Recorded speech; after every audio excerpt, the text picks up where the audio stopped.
Hi, இன்றைக்கி நம்ம பார்க்க போகிறது ஒரு இம்யூனிட்டி பூஸ்டிங்கான ஒரு சூப் ரெசிபி தான். இஞ்சி பூண்டெல்லாம் யூஸ் பண்ணி ஒரு ஹெல்த்தியான சூப் ரெசிபி தான் இன்றைக்கி உங்களோட நான் ஷேர் பண்ண போகிறேன். சளி இருமல்லாம் வந்ததுக்கப்புறம் நம்ம இந்த சூப் செஞ்சு சாப்பிட்றத விட வாரத்தில் 2 அல்லது 3 நாள் நம்ம இதை சாப்பிட்டோம் அப்படின்னா சளி இருமலே வராது. இப்போ வாங்க எப்படி செய்கிறதுன்னு பார்க்கலாம். ஃபஸ்ட்டு ஒரு மிக்ஸி ஜாரில் 1 டேபிள் ஸ்பூன் சீரகம், 1 டேபிள் ஸ்பூன் மிளகு,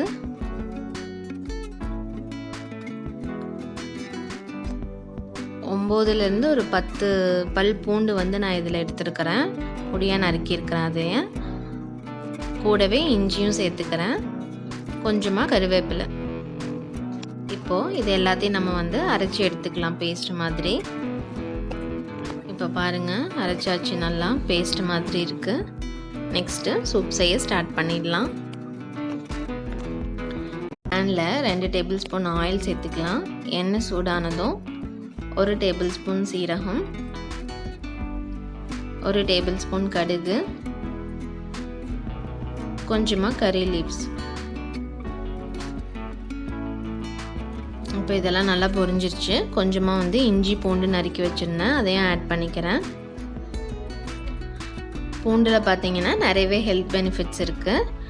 இதை ஒரு நல்ல மருந்துன்னே சொல்லணும். நம்மளோட இம்யூன் சிஸ்டத்தை எல்லாம் பூஸ்ட் பண்ணக்கூடிய கெப்பாசிட்டி இந்த கார்லிக்கு இருக்குது.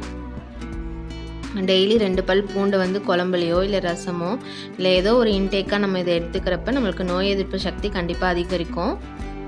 இப்போ இதில் கேரட் பீன்ஸும் ஆட் பண்ணியிருக்கிறேன். அதே மாதிரி கொஞ்சமாக உப்பு, மஞ்சத்தூள் இதெல்லாம் சேர்த்து நல்லா மிக்ஸ் பண்ணிக்கலாம். இதோட நான் அரைச்சி வச்சுருந்த பேஸ்ட்டையும் நான் ஆட் பண்ணிக்கிறேன்.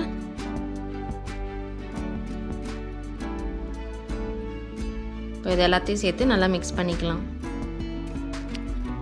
இதுக்கு தேவையான அளவு தண்ணி ஆட் பண்ணிக்கலாம். இதெல்லாம் கலந்து விட்டுறலாம். இப்போ இந்த காய் வேகிற வரையும் மூடி போட்டு வேக வச்சிடலாம். பாருங்கள், நல்லா தளதளன்னு கொதிச்சு வந்துருச்சு. காயும் நல்லாவே வெந்துருச்சு. இப்போது நான் இதுக்கு 1 டேபிள் ஸ்பூன் மிளகுத்தூள் சேர்த்துக்கிறேன். உங்களுக்கு காரம் பார்த்து நீங்கள் சேர்த்துக்கோங்க. ஃபைனலாக 2 ட்ராப்ஸ் லெமன் ஜூஸ் ஆட் பண்ணிக்கிறேன். அவ்வளோதான், நம்மளோட சுவையான ஹெல்த்தியான சூப் சூப்பராக ரெடி ஆயிடுச்சு. ஃபைனலாக மல்லி இலை தூவி கார்னிஷ் பண்ணிடலாம்.